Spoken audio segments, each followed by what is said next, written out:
वहीं बड़ी खबर मधुबनी से आ रही है। अज्ञात बदमाशों ने युवक की हत्या कर दी है। सड़क पर 25 साल के युवक के शव को बरामद किया गया है। अज्ञात बदमाशों की तरफ से युवक की हत्या की गई है। धान के बोझा में छिपाकर शव को रखा गया था। गुस्साए ग्रामीणों ने सड़क को जाम कर दिया। जमकर हंगामा किया गया है। बासोपट्टी थाना के जानकी नगर गांव की यह घटना और तस्वीरें आपके टीवी स्क्रीन पर एक्सक्लूसिव, जहां पर सड़क जाम किया गया। ग्रामीणों की तरफ से आक्रोशित ग्रामीणों ने टायर जलाकर यहां विरोध जाहिर किया है। धान के बोझा में शव को छिपाकर रखा गया था।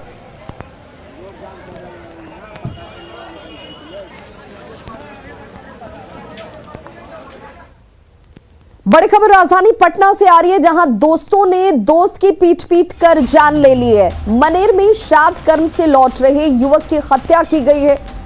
दूसरे युवक को पीट पीट कर घायल कर दिया गया है। बताया जा रहा है कि हत्या से इलाके में सनसनी फैल गई। हत्या के आरोपी हालांकि मौके से फरार हो गए हैं और आरोपियों की तलाश में इस वक्त पुलिस जुटी हुई है।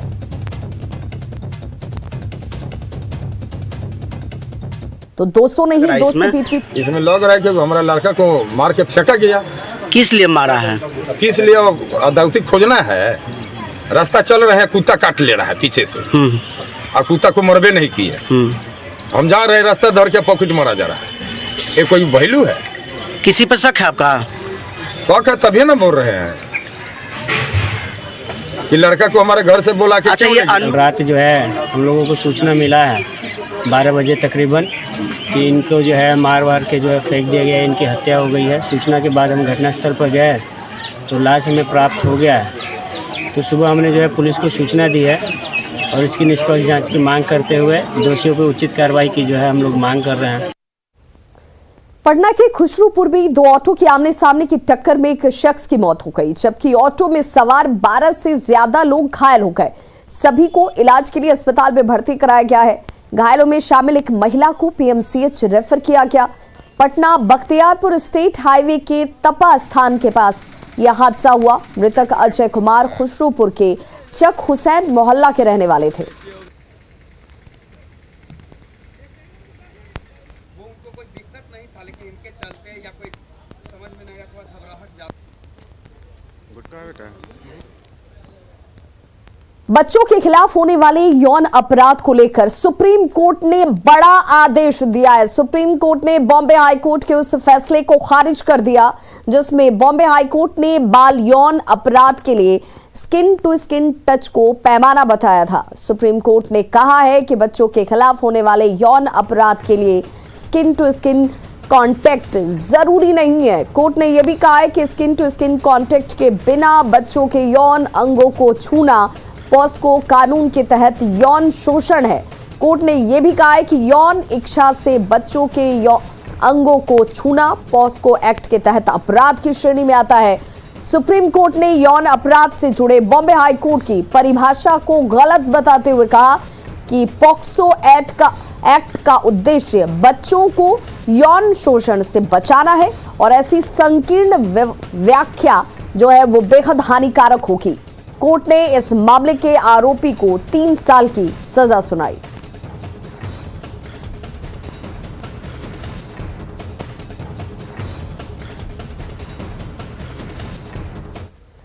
और सुप्रीम कोर्ट के फैसले से जुड़ी एक और बड़ी खबर, जिसमें सीबीएसई और आईसीएसई की 10वीं और 12वीं टर्म परीक्षा का मामला सुप्रीम कोर्ट में पहुंचा। सुप्रीम कोर्ट ने हाइब्रिड परीक्षा कराने से इनकार कर दिया है। परीक्षा मोड में बदलाव नहीं किया जाएगा। सुप्रीम कोर्ट ने यह साफ कर दिया है, परीक्षा केवल ऑफलाइन मोड में ही की जाएगी। यह परीक्षा जिसे ऑनलाइन कराने को लेकर ऑफ ब्रिड कराने को लेकर के आवेदन दिया गया था, सुप्रीम कोर्ट ने इसे साफ इनकार कर दिया है। सुप्रीम कोर्ट ने हाइब्रिड परीक्षा कराने से इनकार करते हुए कहा है कि परीक्षाएं सारी ऑफलाइन मोड में ही होंगी।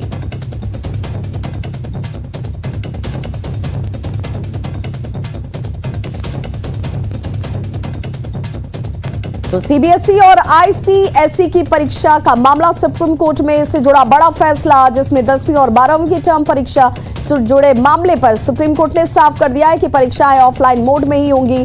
हाइब्रिड परीक्षा कराने से सुप्रीम कोर्ट ने साफ इनकार किया।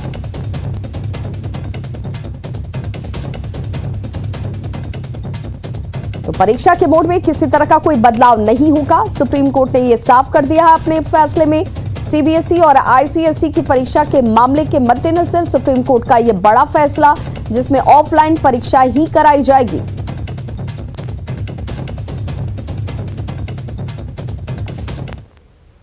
और बिहार में शिक्षक भर्ती का इंतजार कर रहे हजारों उम्मीदवारों के लिए अच्छी खबर आई। शिक्षा विभाग ने नियोजित शिक्षकों की भर्ती की काउंसलिंग का शेड्यूल जारी कर दिया है। नोटिस के अनुसार नगर निकायों में काउंसलिंग जो है वो 14 से 16 दिसंबर तक होगी, जबकि प्रखंड नियोजन इकाई की बात करें तो काउंसलिंग की तारीख 17 से लेकर 20 दिसंबर तक और पंचायत नियोजन इकाई में 22 दिसंबर तक काउंसलिंग की जाएगी। शिक्षकों के नियोजन के लिए तीसरे चरण की जो काउंसलिंग होनी है उसकी तिथि घोषित हो गई है। 14 दिसंबर से लेकर के 22 दिसंबर तक ये नियोजन होना है और जिसके लिए शिक्षा विभाग ने तिथि घोषित कर दिया है। आपको बता दें कि अभ्यर्थियों के लिए काउंसलिंग जो की जाएगी वो लगभग 1400 नियोजन इकाइयां हैं और इस 1400 नियोजन इकाइयों में लगभग 13,000 पदों के विरुद्ध नियुक्ति जो है वो होनी है। विभाग ने जो आदेश जारी किया है उसके मुताबिक जो 2019-20 में पहले और दूसरे चरण की प्रक्रिया जो नियोजन की हुई थी उसमें जो काउंसलिंग और चयन की प्रक्रिया खत्म होने के बाद भी किन्हीं कारणों से जिनका काउंसलिंग नहीं हो पाया था या रद्द हुआ था उन सारे नियोजन इकाइयों के लिए ये तिथि निर्धारित की गई है। और आपको बताएं कि जो जिस ढंग से ये पूरा कार्यक्रम बना है, नगर निकायों की अगर बात करें तो 14 दिसंबर से लेकर के 16 दिसंबर, जिसमें और उसके बाद प्रखंड नियोजन की जो इकाइयां हैं वहां पे 17 दिसंबर से लेकर के 20 दिसंबर तक ये पूरे नियोजन की जो तिथि है, जो काउंसलिंग की जो तिथि है वो घोषित की गई है। पंचायत नियोजन इकाई में 22 दिसंबर को कक्षा 1 से लेकर के 5 तक का नियोजन होना है। तो काफ़ी दिनों से जो इंतज़ार लोगों का था, जो अभ्यर्थियाँ इंतज़ार कर रहे थे, लगातार सवाल उठा रहे थे कि आखिर तीसरे चरण की जो काउंसलिंग है वो कब होगी। शिक्षा विभाग ने ये तिथि घोषित कर दी है और यहाँ से 14 दिसंबर से लेकर के 22 दिसंबर तक शिक्षकों का नियोजन की काउंसलिंग शुरू हो जाएगी। कैमरा पर्सन अजय दुबे के साथ रवि एस नारायण, न्यूज़ 18 पटना। शिवहर के कुशहर पंचायत में बिहार की सबसे कम उम्र की मुखिया अनुष्का कुमारी बनी है। अनुष्का 21 साल की है। उन्होंने मुखिया पद का चुनाव 287 मतों से जीता है। नवनिर्वाचित मुखिया को कुल 2625 मत मिले।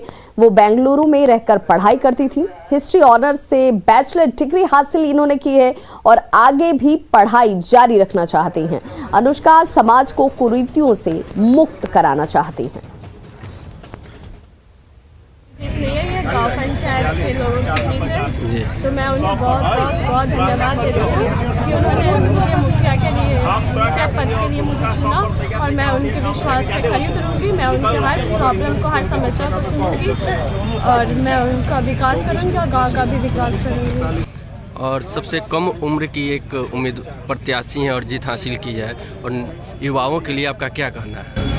युवाओं के लिए मेरा यही कहना है वो भी अच्छे से अपनी पढ़ाई करें, बहुत आगे तक जाए, वो भी गांव के लिए कुछ अच्छा करें ताकि हमारा भी गांव आगे रहे। जैसे हर शहर आगे है गांव से, वैसे ही गांव भी शहर की तरह आगे होना चाहिए। तो कुशहर पंचायत की मुखिया हैं, जो सबसे कम उम्र की मुखिया है। 21 साल की उम्र में मुखिया का चुनाव इन्होंने जीता है और समाज को कुरीतियों से मुक्त बनाने के लिए अनुष्का काम करना चाहती हैं।